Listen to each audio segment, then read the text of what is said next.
Gold trusted gold buyers మీరు తాకట్టు పెట్టిన బంగారాన్ని విడిపించి ఈ రోజు ఉన్న మార్కెట్ ధరకు కొనబడను. హీరో శివాజీ ఒకరోజు 5 లక్షలు పంపించాడు కరోనాలో.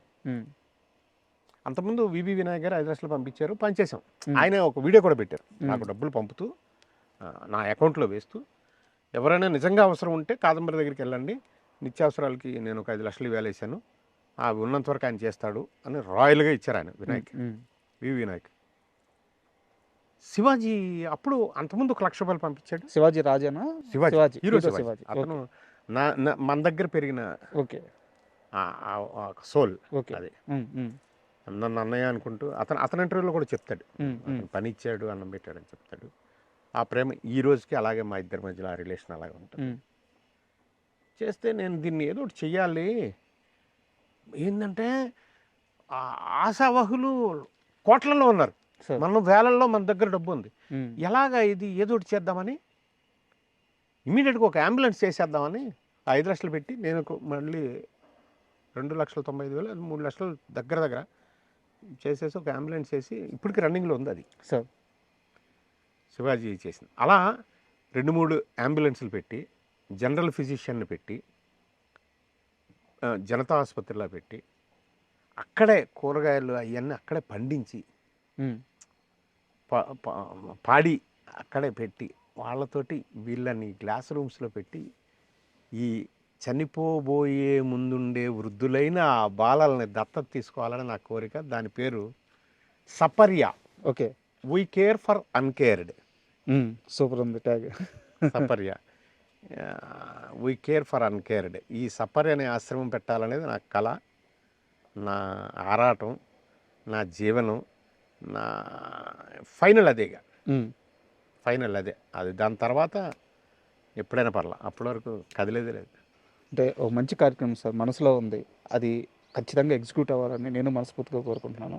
అండ్ ఇప్పుడు మిమ్మల్ని ఇబ్బంది పెట్టే కొన్ని క్వశ్చన్స్ ఉన్నాయి. నాకు ఇబ్బంది ఏముండదు. కాదంబరి కిరణ్ జీవితంలో హీరో నాగార్జున హీరోనా విలనా? నాగార్జున ఎప్పుడు హీరోనే, విలన్ ఎందుకు అవుతాడు మీ జీవితంలో? ఏముంటుంది అది. నేను ఒక కథ చెప్పాను, అతను కొంచెం కరెక్షన్ చెప్తా అన్నాడు. బావా, బాగా తవ్వినట్టున్నావు. బావా ఎ లవబుల్ మ్యాన్ ఓన్లీ నాగార్జున, అది టైటిల్. అప్పుడు కథ చెప్పడానికి కొన్నాళ్ళు తిరిగాం. తర్వాత వాళ్ళ ఇంట్లో కథ చెప్పింది 3 డైరెక్టర్లే ఆ రోజుకి. నేను అనుకోవటం, నాకు విన్నది రాము గారు, అదే రాము రాఘవేంద్ర గారు, నేనే అని. ఏదో కరెక్షన్ చెప్పాడు, ఆ కరెక్షన్ అవ్వలేదు. ఆ తర్వాత అతను వినటానికి అవ్వాల, అంతే తప్ప అతను వెళ్ళడం ఎందుకు అవుతాడు. అతను తర్వాత వెరీ రీసెంట్గా నాసామి రంగాన్ని సినిమా చేశాను. అవును, విజయ్ బిన్ని డైరెక్టర్. వస్తున్నాడు, చూడగానే ఎంత ఫ్రెష్గా ఉన్నావు కిరణ్, నువ్వేంది ఎప్పుడు కాదంబరు, నువ్వు ఏంటిది అన్నాడు. అవును, నేను అప్పటి నుంచి ఇలా ఉన్నా, నేను నాగేశ్వరరావు శిష్యుడిని అన్నా. సూపర్ ఉంది టైమింగ్. నాగేశ్వరరావు శిష్యుడిని నేను. ఇలాంటి నేను అసలు నేను చాలామంది కమెడియన్స్ వాళ్ళు ఆర్టిస్టులు చూస్తున్నాను, వాళ్ళంతా బోల్డ్ చేంజ్ అయిపోయారు, ఏంటి ఇంత ఫిట్గా ఉన్నావు.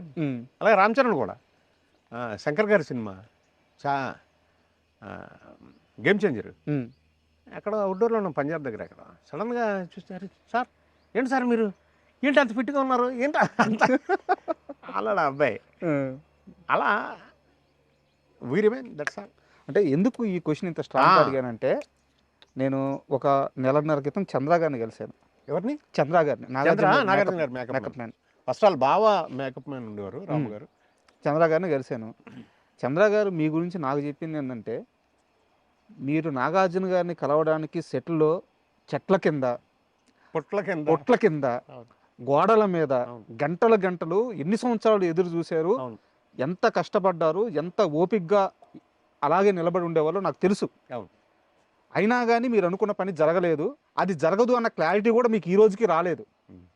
సో నేను అందుకని ఆ క్వశ్చన్. గోపి అనో పిల్లడు ఉండేవాడు, వాడు యాక్సిడెంట్లో చచ్చిపోయాడు. నాగార్జున గారికి పర్సనల్ బాయ్లా ఉండేవాడు. ఈ చంద్రేమో రాముగారు బామ్మరిదేదో, రాముగారు మెయిన్ మేకప్ మ్యాన్ ఉండేవారు. మాకు తెలుసు మా చిన్నప్పుడు.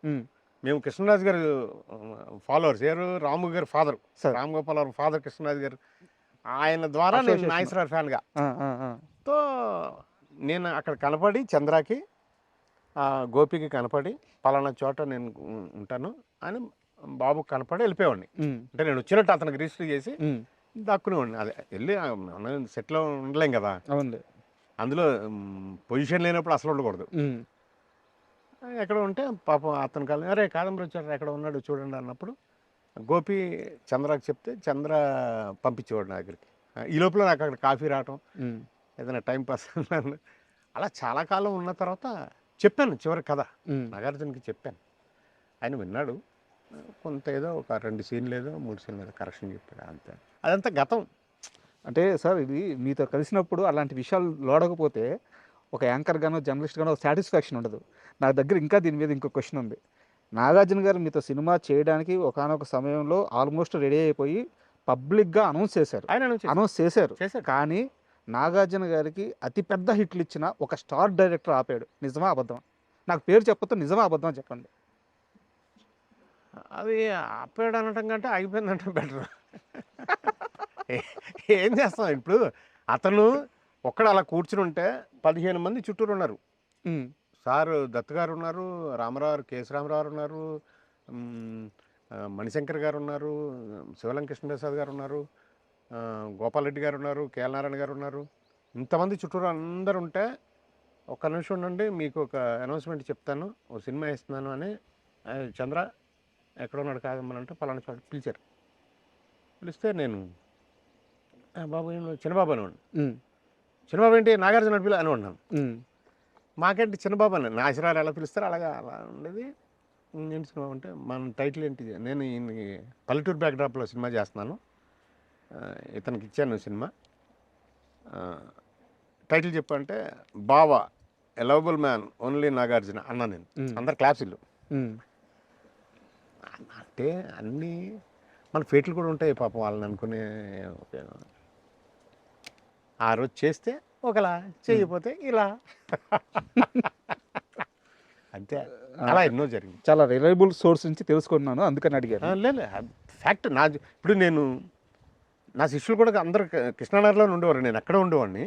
కానీ కృష్ణానగర్లోనే ఉండి వీళ్ళందరితోనూ టీలు తాగుతూ వీళ్ళందరితోనూ కథలు చెప్పుకుంటూ ఆ బావ అనే సినిమాకి కూడా పోసాని గారి దగ్గర నుంచి జలదంకి సుధాకర్ గారు ఇలాంటి దాదాపు 19-20 మంది రైటర్లు నాకు హెల్ప్ చేశారు.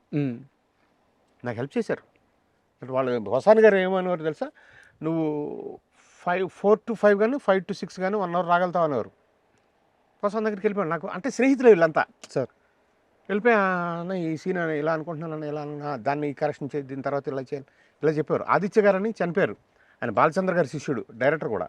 ఈ ప్రశ్నకు బదులేదు ఇలాంటి సినిమాలు ఆయన దగ్గర కూడా వెళ్ళిపోయాడు. ఆయన ఈవినింగ్ టైమ్స్ ఇచ్చేవారు నాకు, 5 to 6 కానీ 7 to 8. ఎంతోమంది రైటర్స్ అలా కూర్చొని కాబోయే డైరెక్టర్లు అయి దెబ్బతిన్న డైరెక్టర్లు, లేకపోతే నా స్నేహితులైన డైరెక్టర్లు, మన దేవిప్రసాద్ కానీ అల్లాన్ శ్రీధర్ కానీ, శ్యామ్ అనే పిల్లడు చచ్చిపోయాడు డైరెక్టర్గా కూడా అయ్యాడు అతను కానీ, కత్తి అనే సినిమా తీశాడు మళ్ళీ ఆయన కానీ, వీళ్ళందరూ స్నేహితులు నాకు. వాళ్ళందరితోనూ డిస్కషన్లో ఉండేవాడిని. యోగి, ఎంతోమంది. ఆ కథకి అప్పట్లో 3-4 కథలు చేసుకున్నా. ఆ 4 కథలకి వాళ్ళందరి సహకారం.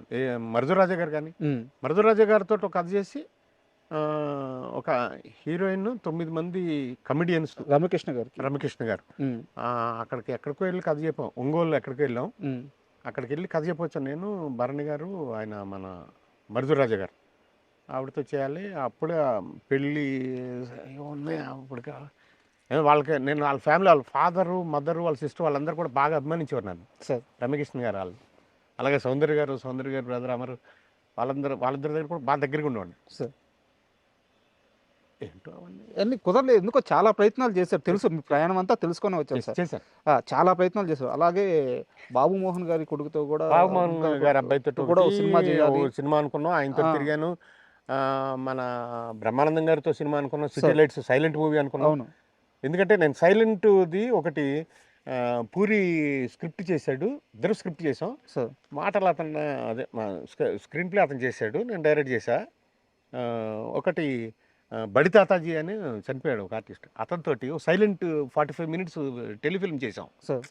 చాలా పెద్ద పేరు అప్పుడులో అది. ఆ ఉదయం అని ఒక వ్యక్తి చనిపోతాడు అనమాట, కోమలోకి వెళ్ళిపోయి 70 సంవత్సరాల తర్వాత లేస్తాడు. లేచిన తర్వాత ఎలా ఉంటుంది అప్పుడు పరిస్థితి అండి, అది బాగా అంటే ఇక్కడ ఏదో శ్మశానం ఉండేది కదండి, ఇప్పుడు లేదండి, అంత డెడ్ బాడీలు అంతా కూడా అలా కాల్చి బూడిద పంపిస్తుంటారు. అలా అని అప్పుడే పోస్ట్లో ఒక బూడిద రావటం, వీడి తమ్ముడు ఎక్కడ అమెరికాలో చచ్చిపోయాడు అంటాం. దీంట్లో 1 minute అలా వచ్చింది అంటే ఇప్పుడు అంతే బటన్ నొక్కితే వచ్చేస్తున్నాయని ఏంటంటో రాసాం, ఏంటో ఫ్యూచర్ ఎలా ఉంటుంది అని. And for more videos, Please subscribe to iDream. Please subscribe to iDream. Please subscribe iDream. And please subscribe to iDream. For more videos, subscribe to iDream. please like, share and subscribe to the channel. Congratulations, iDream.